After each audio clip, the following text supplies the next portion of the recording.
ஆண்டவரும் இரட்சகருமான இயேசு கிறிஸ்துவின் ஈடு இணையற்ற நாமத்தில் அன்றன்றுள்ளப்பம் வாசகர்களுக்கு எங்கள் அன்பின் வாழ்த்துக்கள். 2024 ஆண்டு ஜூன் மாதம் 5ஆம் தேதி புதன்கிழமைக்குரிய தின தியானம். இன்றைய தலைப்பு சத்தியமுள்ளவர். 2 சாமுவேல் 7:28 சொல்லுகிறது, இப்போதும் கர்த்தராகிய ஆண்டவரே, நீரே தேவன், உம்முடைய வார்த்தைகள் சத்தியம். தேவரீர் உமது அடியானுக்கு இந்த நல் விசேஷங்களை வாக்குத்தத்தம் பண்ணினீர்.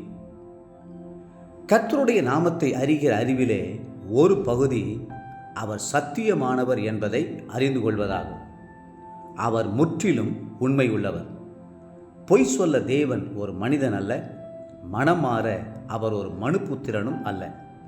அவர் சொல்லியும் செய்யாதிருப்பாரா? அவர் வசனித்தும் நிறைவேற்றாதிருப்பாரா? என்னாகமம் 23:19. நானே வழியும் சத்தியமும் ஜீவனுமாய் இருக்கிறேன், என்னாலே அல்லாமல் ஒருவனும் பிதாவிடத்தில் வரான் என்று அவர் முழங்கி சொன்னார். யோவான் 14:6. சிலர் வாயை திறந்தாலே போதும், குற்றால அருவியில் தண்ணீர் கொட்டுவதைப் போல பொய்க்கு மேல் பொய்யை பொழிந்து கொண்டே இருப்பார்கள்.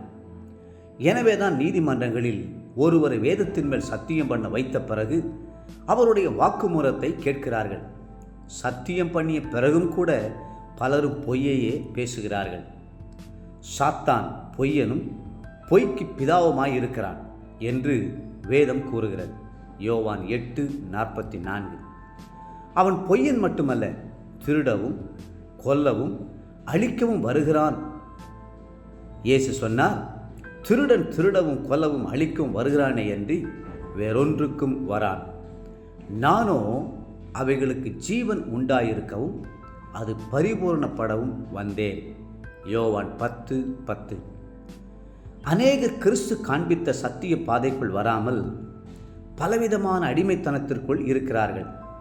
வேதம் சொல்கிறது, யோவான் 8:32, சத்தியத்தையும் அறிவீர்கள், சத்தியம் உங்களை விடுதலையாக்கும். பல நூற்றாண்டுகளுக்கு முன்பு இந்தியாவை அரசாண்ட அசோக சக்கரவர்த்தி சத்தியமேவ ஜெயதே என்று முழங்கினார். இதை தமிழிலே வாய்மையே வெல்லும் என்று மொழிபெயர்த்திருக்கிறார்கள். அதனுடைய அர்த்தம் என்ன? உலகத்திலே ஆயிரமான மதங்கள் இருந்தாலும், தத்துவ ஞானிகள் இருந்தாலும், சத்தியமுள்ள இயேசுவே ஜெயம் பெறுவார் என்பதாகும். உண்மை உள்ளவர்களும் சத்தியம் உள்ளவர்களும் கர்த்தரோடு கூட ஜெயத்தை சுதந்திரித்துக் கொள்வார்கள்.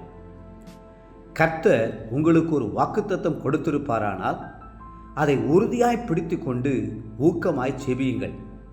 இயேசு சொன்னார், வானமும் பூமியும் ஒளிந்து போ, என் வார்த்தைகளோ ஒளிந்து போவதில்லை. மத்தேயு 24:35.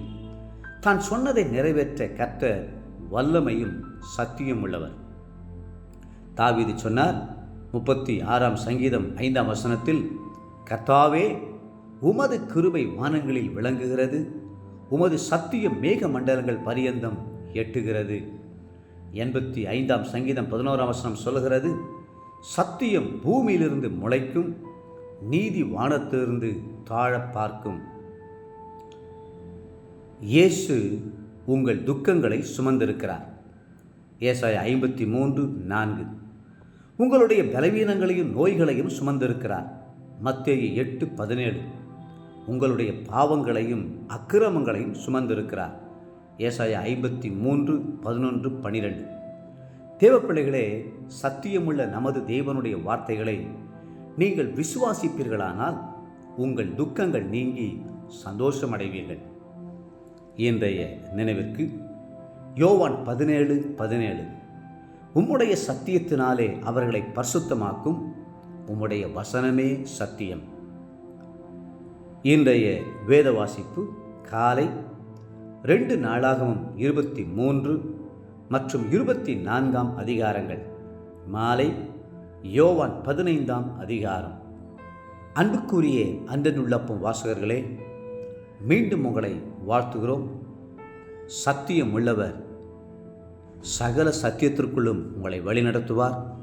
கர்த்தர் தாமே உங்களை ஆசீர்வதித்து மென்மேலும் உயர்த்துவாராக. ஆமென்.